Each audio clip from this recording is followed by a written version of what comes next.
دوستوں، پاکستان 14 اگست 1947 کو آزاد ہوا اور ہم سب کو معلوم ہے کہ پاکستان اس لیے بنایا گیا تھا تاکہ یہاں پر مسلمان آزادی کے ساتھ اپنے مذہب کی پیروی کر سکے، ہے نا؟ آپ کو کیسا محسوس ہوگا اگر میں آپ سے کہوں کہ پاکستان کا پہلا شہری ایک یہودی گھرانے میں پیدا ہوا تھا؟ اتنا ہی نہیں، اس شخص کا تعلق بھی یورپ سے تھا۔ آپ یقیناً یہ بات سن کر حیران ضرور ہوئے ہوں گے، کیونکہ پاکستان کی تاریخ کی اتنی حیرت انگیز بات ہمیں کبھی پڑھائی نہیں گئی، نہ ہی یہ چیز ہمارے سلیبس میں تھی اور نہ ہی ہمارے اسٹوڈنٹس کو اس بارے میں پتہ ہے۔ خیر، فکر کی کوئی بات نہیں ہے، کیونکہ یہ سب چیزیں آج کی اس ویڈیو میں آپ کو بتاؤں گا۔ اس شخص کا نام لیوپولڈ ویس تھا، جو کہ 1900 میں آسٹرو ہنگری سلطنت کے اندر ایک یہودی گھرانے میں پیدا ہوا تھا۔ اسے ایک یہودی اسکول میں بھیجا گیا، جہاں اس نے عبرانی زبان سیکھی، یہودی اسکرپچرز اور مذہب کا مطالعہ کیا۔ لیکن 14 سال کی عمر میں آنے کے بعد اس نے یہودی عقیدے، ان کے نظریات اور خدا کے چنے ہوئے لوگوں کی حیثیت پر سوال اٹھانا شروع کر دیا، اور آخرکار وہ اسکول سے فرار ہو گیا اور ایک نقلی نام کے ساتھ آسٹریا کی فوج میں شامل ہو گیا۔ اس کے کچھ عرصے بعد اس کے والد نے اس کا سراغ لگایا اور اسے پکڑ کر واپس ویانا بھیج دیا۔ لیکن لیوپولڈ اپنی تعلیم سے اتنا تنگ آ چکا تھا کہ اس نے اب فیصلہ کر لیا تھا کہ وہ دوبارہ نہیں جائے گا۔ اس طرح جب وہ 22 سال کا ہوا تو اس کے چچا نے اسے اپنے پاس یروشلم میں رہنے کی دعوت دی، اور اس وقت فلسطین برطانیہ کے کنٹرول میں تھا۔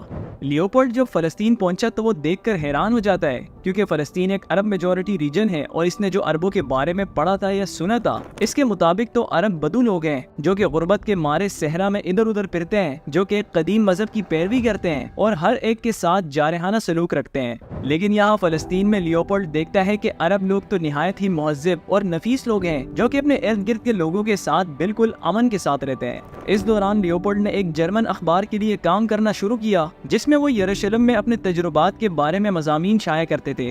جلد ہی انہیں فلسطین اور باقی مسلم دنیا کا سفر کرنے کا موقع ملتا ہے، تاکہ وہ اس میں اپنے واقعات اور ایکسپیرینسز لکھ سکیں۔ اس دوران انہوں نے فلسطینی کلچر اور تاریخ کا مطالعہ کیا، اور جلد ہی اس مطالعے نے اسے عرب اور مسلم دنیا پر بڑے پیمانے پر ریسرچ کرنے پر مائل کر دیا۔ اس کی آنکھوں کے سامنے ایک نئی دنیا کھل گئی۔ عرب کے صحراؤں میں ایک بیچ سے اسلام کی تاریخ، جو کہ پوری دنیا میں پروان چڑھی اور پھیلتی گئی، اسپین سے ہندوستان اور ہندوستان سے چائنا تک، ہر وہ چیز جس کے بارے میں اس نے پہلے کبھی نہیں سنا تھا۔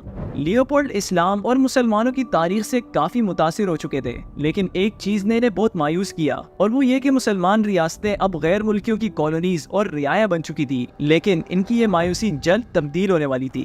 وہ کچھ یوں کہ افغانستان کے سفر کے دوران لیوپولڈ ایک مقامی گورنر کے ساتھ بیٹھا، جنہوں نے ماضی کی مسلم تہذیبوں کی کہانیاں سنانا شروع کر دی۔ لیوپولڈ وہاں بیٹھا یہ سب سن رہا تھا، اور وہ یہ فرق واضح محسوس کر سکتا تھا کہ مسلمان پہلے کیسے تھے اور اب کیسے ہو گئے۔ لیوپولڈ نے غصے کی حالت میں افغان گورنر سے کہا کہ تم سب تعداد میں تو بہت زیادہ ہو، لیکن تمہارا ایمان چھوٹا ہو چکا ہے۔ یہ کیسے ہو سکتا ہے کہ مسلمانوں کی خود اعتمادی ختم ہو گئی، وہ خود اعتمادی جس نے مسلمانوں کو 100 سال سے بھی کم عرصے میں عرب سے لے کر مغرب میں بحیرہ اوقیانوس اور مشرق میں چائنا تک اپنا ایمان پھیلانے کا قابل بنایا، اور اب آپ نے اپنے آپ کو اتنی آسانی سے، اتنی کمزوری کے ساتھ مغربی طاقتوں کے حوالے کر دیا۔ آپ وہ سب کیوں نہیں کر سکتے کہ جن کے آباء و اجداد نے دنیا کو سائنس اور آرٹ سے اس وقت منور کیا جب یورپ بربریت اور جاہلیت میں پڑا ہوا تھا؟ کیا آپ اپنے ترقی پسند روشن عقیدے کی طرف واپس جانے کا حوصلہ پیدا نہیں کر سکتے؟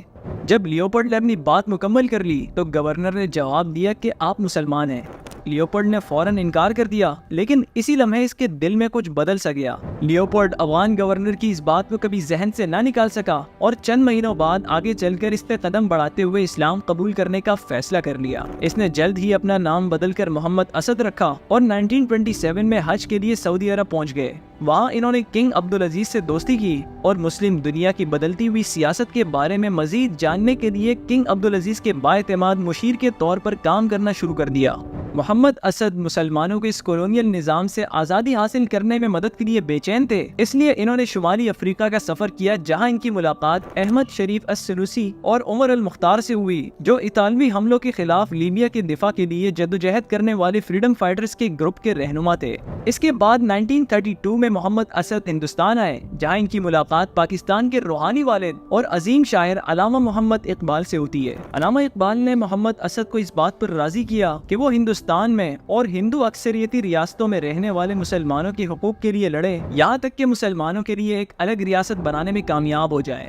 وقت گزرتا گیا اور پھر 1939 میں دوسری جنگ عظیم چالو ہو جاتی ہے۔ ادھر آسٹریا میں اسد کے والدین کو ہٹلر کی فوج گرفتار کر کے مار دیتی ہے اور ادھر محمد اسد کو برطانیہ کی طرف سے گرفتار کر لیا جاتا ہے اور پھر بعد میں ہاؤس اریسٹ کر لیا جاتا ہے، یہ سوچتے ہوئے کہ کہیں اسد جرمنی کا وفادار نہ نکلے۔ اس طرح جنگ ختم ہونے تک انہیں اسی حالت میں رکھا گیا۔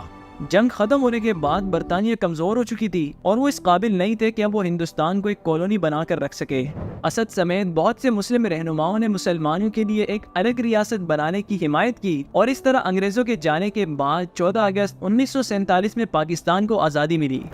پاکستان کی حمایت کے اعتراف میں محمد اسد کو نئے ملک پاکستان کی طرف سے پہلی مکمل شہریت سے نوازا گیا۔ اس کے بعد اسد نے حکومت پاکستان کے ساتھ مل کر پہلا آئین متعارف کرانے میں مدد کی اور ساتھ ہی ساتھ دیگر ممالک کے ساتھ پاکستان کے تعلقات بہتر بنانے پر بھی کام کیا گیا۔ چونکہ محمد اسد کے تعلقات سعودی شاہی خاندان کے ساتھ کافی گہرے تھے، اس لیے انہیں پاکستان کا پہلا پاسپورٹ جاری کر کے سفارتی مشن پر عرب ممالک بھیج دیا گیا۔